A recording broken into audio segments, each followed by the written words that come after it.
not only do you have a corrupted cell that's going to age you, but it's also the beginning of disease and could ultimately lead to cancer. And this is what I'm going to talk about this afternoon from at 3 o'clock, is how to avoid cancer and all the causative factors of cancer. But from a vegetarian point of view, the meat also, not only does it contain the antibiotics, the hormones, there's also preservatives. It also uses silver nitrate to keep the color red. And they know that silver nitrate causes cancer. There's no ifs, ands, or buts about it. In fact, the FDA wanted to eliminate sodium nitrate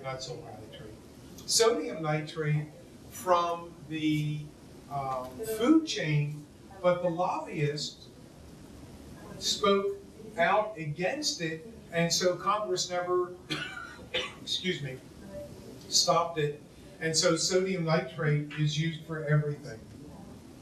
Because if you didn't have sodium nitrate, if you did not have sodium nitrate to fix the color, you would end up with a great piece of meat and nobody would ever buy it. Okay? So the chemicals are another causative factor. There's also corn syrup solids. You know, you take a look at the American public today, we are becoming, I think, 60-some% of us are overweight, and I think there's like 30 or 40 that have reached morbid obesity. Even the children are becoming obese.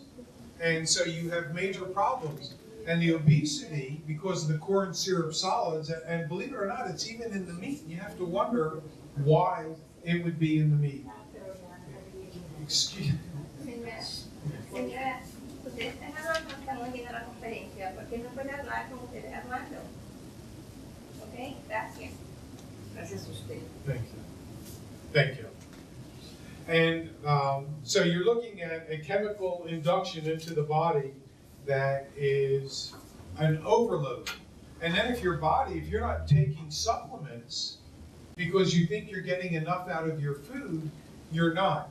And because the chemicals will end up corrupting the cells, and your immune system has to kill the cells and eliminate the damaged cells so that it doesn't create problems. And again, if you're not taking supplements, you're going to be in a weakened situation.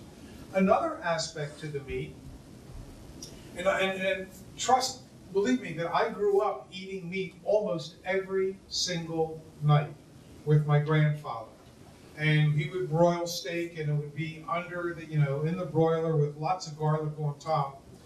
And for any of you kids who can go back 30, 40, 50 years, and you remember looking at meat, it was not as marbleized as it is today. It didn't have all those little white streaks running through it. And what are the white streaks? Fat. And here's the deal, what I didn't tell you about the chemicals. When your blood, which is loaded with these toxins from the food you ate, and the air and the water and whatever you applied to your skin this morning, when your blood gets to your liver, what your liver seeks to do to protect you from yourself is whatever it cannot render harmless so that you can exhale it, defecate it, urinate it out of your system, whatever you cannot get out of your body will be stored in the fat. That's the way the bodies work. So here's all this garbage coming into the cows, chickens, turkeys, pork, lamb. Here are all these chemicals coming in, and what their bodies cannot render harmless and get out is stored in the fat.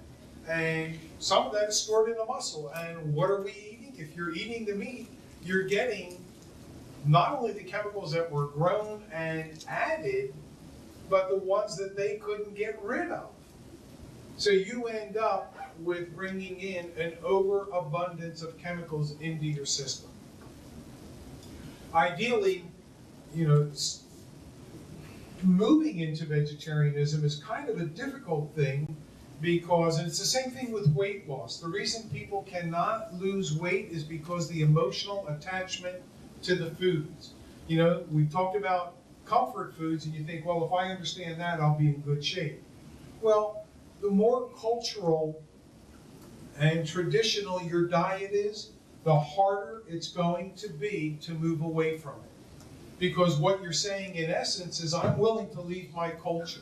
I'm willing to leave and move away from my traditions.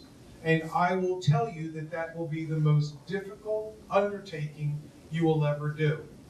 But if you can get there, I will guarantee you that if you change your diets, and I'll give you an ideal diet, but if you can change your diets, I will guarantee you greater vitality, greater I can't guarantee longevity. However, if you treat your body right, look, because when it comes to healing, the real truth of healing is it's your body that does the healing.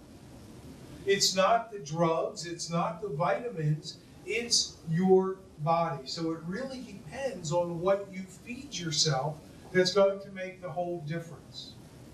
So in making the transition to getting meat out of the diet, you're going to want to look at something like lentils. And I don't know if any of you here have had lentils. The beauty of lentils from one point of view is that they're heavy and they'll lay in your intestinal tract or your stomach, which makes you feel full. And so you get that, because you do get a heavy feeling from eating meat. In fact, actually, eating meat can make you more lethargic, more tired, and rob you of energy than a vegetarian diet. I can remember, and I'm going to go back 35 years ago, I had to do a training for a sales company that I worked for at the time, and there was about 15 or 20 of us, and there was myself, there was a young man from India who was born vegetarian, in the sense that it was part of his religious convictions and was raised vegetarian, and everybody else in the room were meat eaters, and there was one guy in particular who oh man, you vegetarians, you guys got nothing. You know, I eat meat breakfast, lunch, and dinner. Well, we happened to work for a crazy man at the time, and he believed that you started work at 8 in the morning and you didn't finish till 10 at night. And it was between 9 and 10 that you really began to learn things, because the belief was once you reached exhaustion, all of your defenses were down. And now that you're exhausted, you're open, you're receptive. So here we are, and he's sitting and he's watching, and I do my presentation because I'm a sales manager. The Indian fellow, he was one of the top performers, so he did a presentation. The guy who, because we would have our meals, the guy who said, I eat meat every meal, it's not an issue. By 7 o'clock at night, he was nodding at the table. He could not keep his eyes open. And maybe some of you have had a similar experience. You'll go out, you'll have a heavy meal, even lunchtime.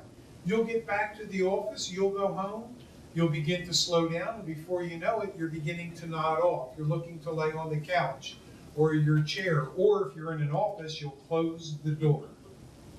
Okay? The catch-22 is if you snore, the people in the next office will hear you. I had a salesman, true story, I have nothing but true stories. I had a salesman who was, again, one of these big guys, and he was a big guy, and he was a big eater and a big meat eater, because he was a man. And I don't know, maybe twice a week I'd have to call him on the phone and say, Joel, we can hear you snoring. I think you got to get back and go to work.